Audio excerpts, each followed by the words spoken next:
Hi everyone, I'm Dale Smith, aka Journo Dale, and we're here to talk about Canadian politics.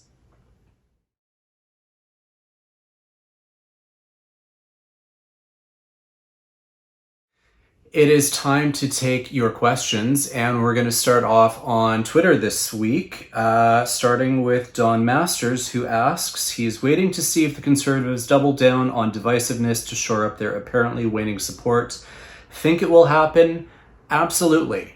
They have decided that basically shitposting and outrageous fiction is the tactic they want to really double down on in terms of trying to create wedges. And it doesn't seem to be working so far, particularly if their poll numbers are to be believed. But this is what they think is going to be some kind of a winner for them. So I guess we'll have to see what the ultimate poll, being an election, says. But I think we're going to see a lot more of that.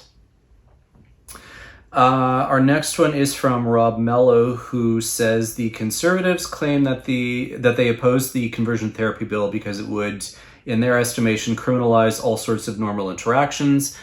They did say that that is not what would happen, but that is what they kept claiming. And Rob asks, did they offer alternative language to modify the bill? They did. There were a series of different amendments that were proposed at the committee stage. None of the Conservative ones went through. I think there was an NDP amendment and possibly a Liberal one as well that got through, but none of the Conservative ones. And that's also why there was that much more opposition to it at third reading than there was at second reading. That was also part of their tactic too, was at second reading say, well, we support this in principle, but not this particular bill exactly, but we'll see if we can fix it. A lot of that was just concern trolling, and that was kind of the tactic they really wanted to use with this. You know, we think forced or coerced conversion therapy is bad, but this bill won't fix it, or those kinds of things like that. Or this bill is too overly broad and they considered it too much of a partisan attack against them, which it really wasn't, but that was how they kind of played it. So anyway, yes, they did propose amendments. None of them got through.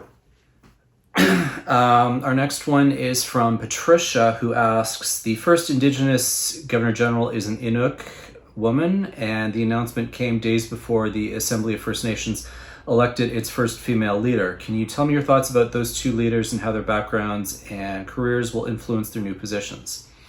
I'm more familiar with Mary Simon's background when it comes to the new Governor General.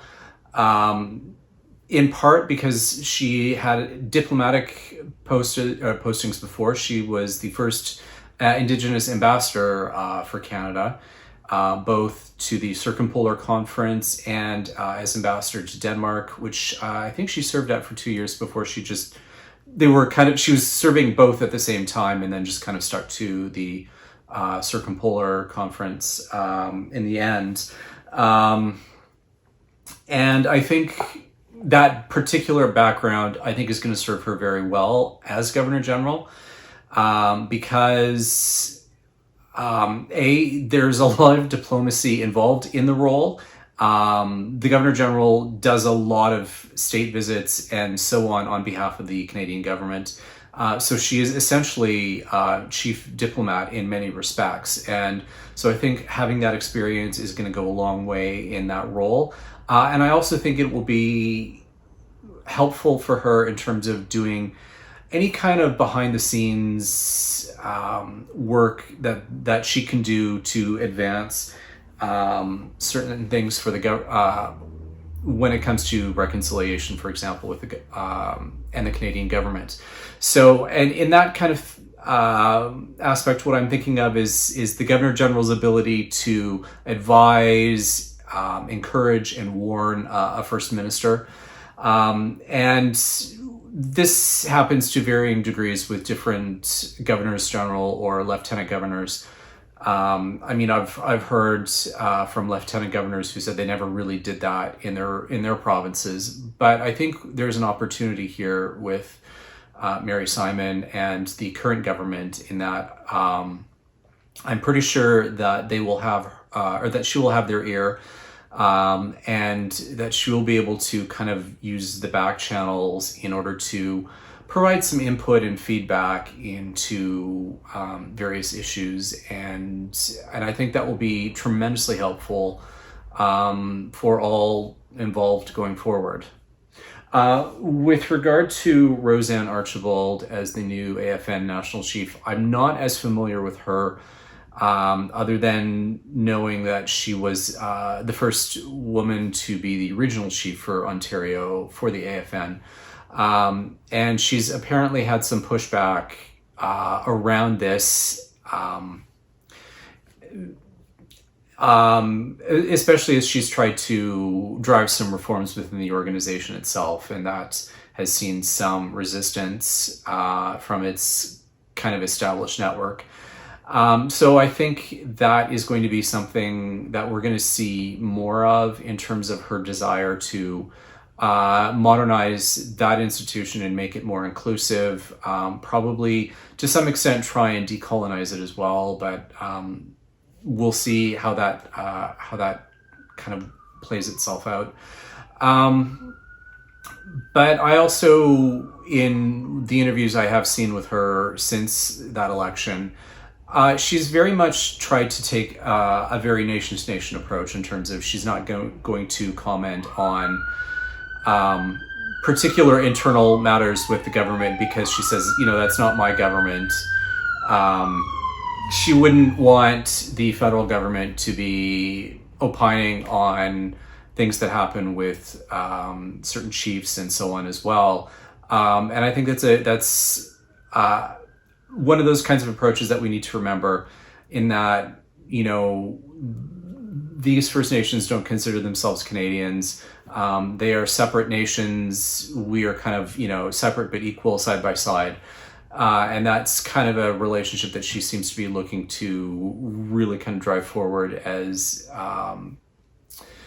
she is going forward. So I think that's going to be interesting to see, and it'll be a different approach, I think, to a certain extent than we've seen in the last couple of national chiefs. All right, we've got a couple of questions here from Tina, and the first one she attributes to her mother, actually, who says she's wondering about the daycare plan and whether it's viable, and what levers the federal government can use to influence housing policy.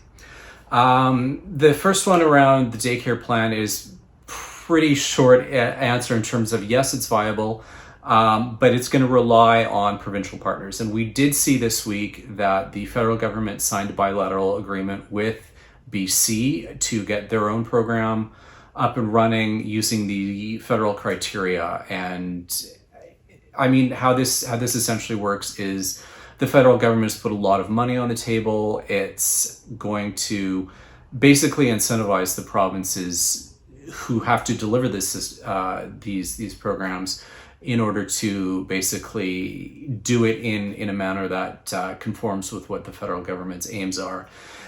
So I think that's kind of where that's at. When it comes to levers for housing policy, the federal levers are not very many. There are some which they are in the last budget tried to do more around in terms of a foreign owners tax, things like that. But the issue of foreign ownership of the housing supply, I think is not as big as some people like to say it is. Really, our biggest issue is just a lack of supply overall. A lot of that has to do with municipalities. And a lot of municipalities in this country are beholden to developers who are looking for single housing developments in sprawl. So that's kind of where a lot of the bottlenecks are happening. There's been examples for around the national housing strategy. The federal government is pushing billions of dollars out the door, and yet you've got places like Vancouver where the approvals process at their city council has bottlenecked a lot of this money. They can't spend it fast enough because they can't get the approvals through council. So I think those are some things that we need to keep in mind. In terms of other federal levers, a lot of those are through federal agencies, but aren't necessarily the federal government. I mean, the Bank of Canada deals with interest rates. The Office of the Supervisor of Financial Institutions deals with banking regulation. So they're looking at things like certain mortgage rules, the stress tests, things like that. And they have been trying to use those tools to cool the market to a certain extent, but the pandemic created a demand shock really in the market, because you had a bunch of people who realized as they're working from home that their current housing situation was not suitable to them, and so they started looking further out in suburbs and exurbs. And so on. And that really is partially what drove prices up so much. Because again, we have a lack of supply, and there's not a lot the federal government can do about the supply issue. That's something that municipalities have a lot more control over, and provinces have some ability to exert influence, because municipalities are creatures of the provinces, and they're the ones who ultimately have a lot more power over housing. That's much more of a provincial jurisdiction, whereas the federal government is largely using their fiscal power to encourage provinces and municipalities to do more on their end, particularly around things like affordable housing and those kinds of levers. So the other question we had there from Tina was about Aaron O'Toole and the concept of rolling money back to Alberta to 2015 around equalization payments, and could that happen? It can happen. There's one of these kinds of things where Aaron O'Toole is employing a couple of different rhetorical devices which aren't necessarily correct. So this really has nothing to do with equalization. They're trying to frame it around equalization because that is a hot button issue in Alberta, and it's been so politicized that what they think of equalization is not actually how equalization works. And in other words, they have this notion, and political parties, particularly provincial ones in Alberta, like to give the notion that the province signs over a check to Ottawa and it gets redistributed, and that's not how it works at all. It's largely based on federal income tax, which goes to general revenue, and then that gets allocated to provinces who have particular fiscal needs. And Alberta pays a lot more in income tax because they have the highest incomes in the country by far, even at a time when their economy is slower than other parts of the country. So that's what we have to think about with equalization. What Aaron O'Toole is largely talking about is fiscal stabilization, but he's framing it like Jason Kenney does in this notion of equalization rebate, as in we've paid so much money to the rest of the country, it's time to get some back, which is really a false narrative, and it's a rhetorical device that is intended to make people angry when that's not really what it is. And the notion of fiscal stabilization is basically if a province has some kind of an economic shock, that there are federal dollars that can be used to support them. And there was a per capita limit, and it did deliver to the provinces, but not as much as they would have wanted. In the last budget, the federal government made changes to that, enhanced it, but they didn't make it retroactive. And also remember that the oil crash was happening in 2015 when Stephen Harper was still in charge. He didn't do anything about fiscal stabilization then. And Jason Kenney and Aaron O'Toole were both at the cabinet table at that time.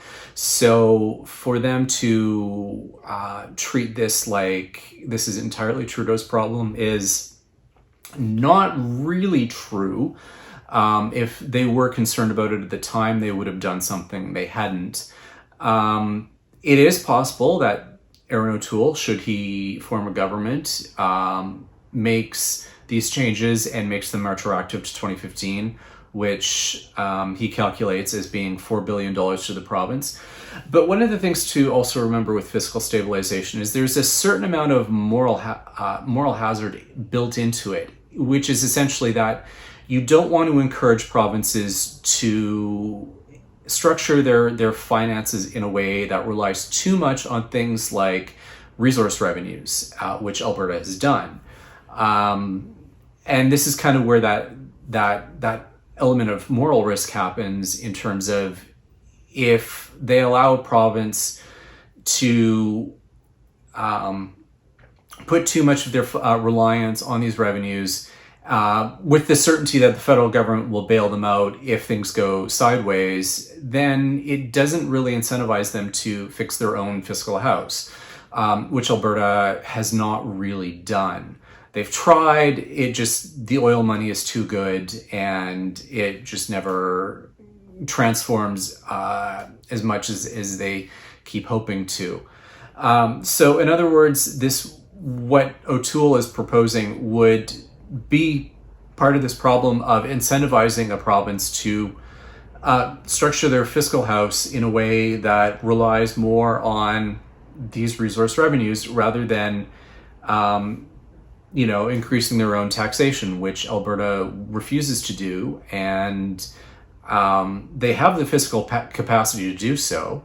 But I think the other takeaway from what O'Toole is proposing is basically to have the rest of the country subsidize Alberta's low tax rate rather than letting them use their own taxes, which they have room to raise, in order to fix their fiscal house. And I think that is something that needs to be part of that discussion. And our final question comes from David Pate, who asks, how can we roll back the accumulation of powers in the Prime Minister's office? The short answer is reform the way in which we choose party leaders. You'll see a lot about this in my book, The Unbroken Machine, and if you haven't read that, I would encourage you to do so. But one of the things I found over my time in Canadian politics is that the changes to how we select leaders is one of the what I would call original sins of Canadian politics. So we used to kind of do the British way of having the caucus choose the leader out of their own membership, and then that kind of creates a system where the leader is accountable to the caucus, and so if stuff happens, there's a scandal, the MPs in the caucus get restive, they can oust the leader.